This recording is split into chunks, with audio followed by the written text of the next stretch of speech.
He laughed in my face, loud, harsh, and without a care. "You're just a janitor," he sneered, as if that was all I would ever be. Right there in front of everyone, he fired me. No warning, no chance to explain. Just cold, sharp words cutting through the silence. The room went still, eyes darting between us, some shocked, some amused. I felt the sting of humiliation settle deep inside, but I didn't cry, I didn't scream, I only smiled, because what he didn't know, what no one knew, was that I owned the building, I owned the company, and in that moment, I owned him. This wasn't just about losing a job, it was about respect, about justice, and about showing everyone, that sometimes the people you look down on have more power than you ever imagined. So yes, he thought he had won, but he couldn't have been more wrong. This is how I took back everything he tried to steal from me, and how he paid the price for his arrogance. Miss Cassie, that's what most people called me around the office, if they called me at all. I was a quiet woman in my late 40s, with gentle eyes and a calm smile. My skin was dark, my hands worn from years of work, and my voice soft, almost like a whisper. I kept to myself, working the night shift, cleaning the floors, wiping down desks, and emptying trash cans in a building full of busy people who never really saw me. This was a high-end company, full of suits and fancy shoes. People rushed past me every day, heads down, glued to their phones or laptops. I was just part of the background, like the hum of the lights or the hum of the air conditioning. Some people barely even knew my name, others didn't care enough to use it. A few would laugh behind my back, or make quiet jokes about my clothes, my accent, or the way I moved through the halls. They thought I was invisible, but I wasn't, not really. While they ignored me, I watched, I listened. I learned everything about the office, the way people treated each other who held power and who got pushed around. I saw their kindness and their cruelty, the way some bosses barked orders and how others pretended not to hear complaints, and I stayed quiet. I smiled when needed, nodded when spoken to, and kept my thoughts to myself, because I had my reasons, and I was waiting for the right moment. Then Nathan came along. Nathan, the new regional manager, full of himself, flashy and loud. He wore expensive suits that seemed to shout, "Look at me." His voice boomed down the halls, demanding attention wherever he went. The kind of man who thought respect was something you bought, not earned. From the moment he stepped into the building, Nathan made it clear, he didn't care about anyone beneath him, especially not me. One morning, I caught him flicking a wrapper onto the floor, not bothering to pick it up. When I quietly went to sweep it later, he laughed and said, "Why bother? It's just a mess for the cleaning lady, right?" His sneer cut sharper than any knife. Every day, he found ways to put me down, calling me Miss Mop, or cleaning lady in front of other employees, like it was some kind of joke. Sometimes he would bark orders like I was his servant, not a person, but I never argued. I never raised my voice, I just smiled politely, keeping my head low. Inside though, it burned. The disrespect was like a weight pressing on my chest. I wasn't invisible, and I wasn't weak, but Nathan didn't see that. To him I was nothing more than a janitor, someone he could push around without consequence. Little did he know, his arrogance was about to lead him to a lesson he would never forget. One Monday morning, Nathan stormed into the office, looking like he had woken up on the wrong side of the bed. His usual flashy smile was gone, replaced by a scowl that seemed to darken the entire room. As he marched through the hallway, he stopped abruptly in front of the conference room door. His eyes locked onto a tiny coffee spill on the floor, barely noticeable, but to him it was a disaster. He called me over with a sharp snap of his fingers. What's this mess? You call yourself a janitor? You can't even keep the floors clean." His voice echoed through the office, and heads turned. People stopped what they were doing to watch. I looked down, heart pounding, but kept my calm. "I didn't see it," I said softly. Nathan laughed, a cruel mocking sound. "Of course you didn't, probably never went to school, right? Maybe this cleaning job is the best you can do." The words stung, not just because of the insult, but because it was meant to humiliate me in front of everyone. I felt every eye on me, some curious, some uncomfortable, others grinning. Then without a word to HR, without any formal warning, Nathan raised his voice and said, "You're fired, get out." The room fell silent. I stood still, my mind racing but my face steady. I took a deep breath and said quietly, "Okay, no tears, no fight." I turned and walked out of the office, the cold weight of his arrogance following me down the hallway. I was stunned, yes, but I wasn't broken. Not even close, because what Nathan didn't realize in that moment was that this was far from the end of my story, and his mistake was about to cost him everything. Most people saw me as just a janitor, but the truth, it was very different. Let me take you back a few years. I wasn't always the quiet woman cleaning floors at night. I used to be a corporate executive, smart, ambitious, and driven. I started my own tech company from nothing. Sleepless nights, endless meetings, and tough decisions were my daily grind, and I made it work. My company grew fast, and after years of hard work I sold it for a good sum.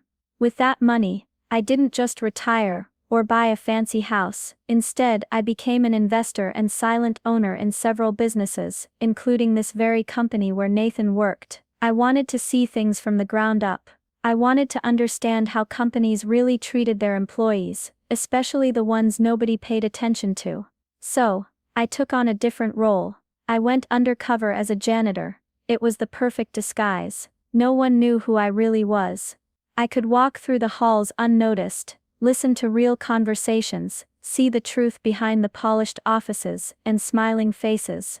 I watched the company culture closely. I saw the good moments, when coworkers helped each other, when managers showed kindness, but I also saw the bad. The arrogance, the bullying, the disrespect, especially from Nathan. I watched how he treated the staff beneath him, his rude comments, his careless attitude, his total lack of respect for people who did the hard work to keep the company running. I kept quiet for a while. I wanted proof. I wanted to understand how deep the problem went. Nathan's behavior wasn't just annoying, it was toxic, and it affected the whole office. But then when he fired me so publicly, and without cause, he crossed a line. That moment changed everything. It was time to stop watching, time to act. Because I wasn't just a janitor, I was the one who owned this place, and Nathan had no idea what was coming next. Just a few days after Nathan fired me, everything changed. I walked back into the building, not in my janitor uniform, but dressed sharp in a tailored suit. My steps were steady, calm, filled with purpose. Heads turned as I passed, whispers started. People who had barely noticed me before, suddenly looked twice. That morning, an emergency board meeting was called. Nathan was already there when I entered, sitting confidently at the conference table. He glanced up, confusion flashing across his face when he saw me standing by the door. Slowly, I walked to the head of the table and took a seat. The room grew silent. Nathan cleared his throat, trying to mask his surprise. "Cassie, what are you doing here?" I smiled gently, but my eyes held steel. "My full name is Cassandra Freeman," I said clearly. "I'm the majority shareholder and founder of this company." Gasps filled the room. Some board members whispered to each other. Nathan's face went pale, his confident mask slipping. You could almost see the panic rise behind his eyes. He opened his mouth to speak but stopped when I raised a hand. "I've been watching this company closely, watching how people are treated, how respect is given or not given, and I've seen how you, Nathan, have handled your position." I paused, letting the weight of my words sink in. "I'm here to make changes, starting with leadership." Nathan swallowed hard. He tried to regain control, but it was clear he had lost his footing. For the first time, the arrogant boss looked small, outmatched by the woman he thought was nothing. The boardroom was no longer his domain, it was mine, and this time I was in charge. I stood calmly before the board, and Nathan, holding a thick folder filled with everything: security footage, witness statements, emails, even recorded conversations. Every moment Nathan had disrespected employees, bullied staff, and acted like he owned the place was documented. I laid it all out, piece by piece. There was no denying the truth. This company is built on the hard work of every single person here, I said, not just the ones with fancy titles or corner offices. Leadership means respect. It means understanding the struggles of your team. It means lifting people up, not tearing them down. I looked Nathan in the eyes. You have failed to lead with honor or humility, and because of that, you are being relieved of your duties, effective immediately. His confident smirk vanished, panic showed on his face. He stammered, trying to plead, to explain, to save himself. But I stopped him with a quiet, steady voice. You fired me without a second thought, no warning, no chance to defend myself.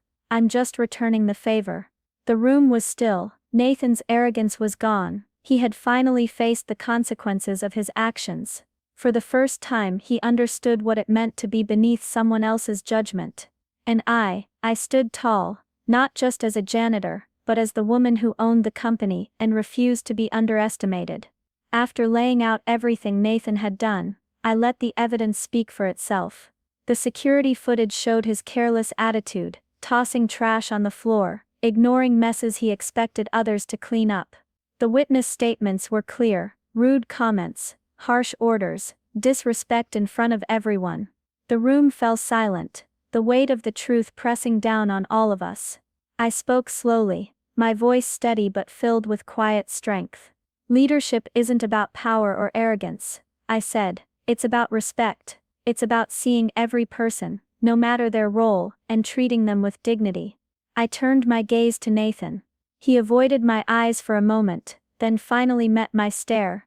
Effective immediately. You are relieved of your duties as regional manager. His face lost color. His confident posture crumbled, and he stumbled over his words.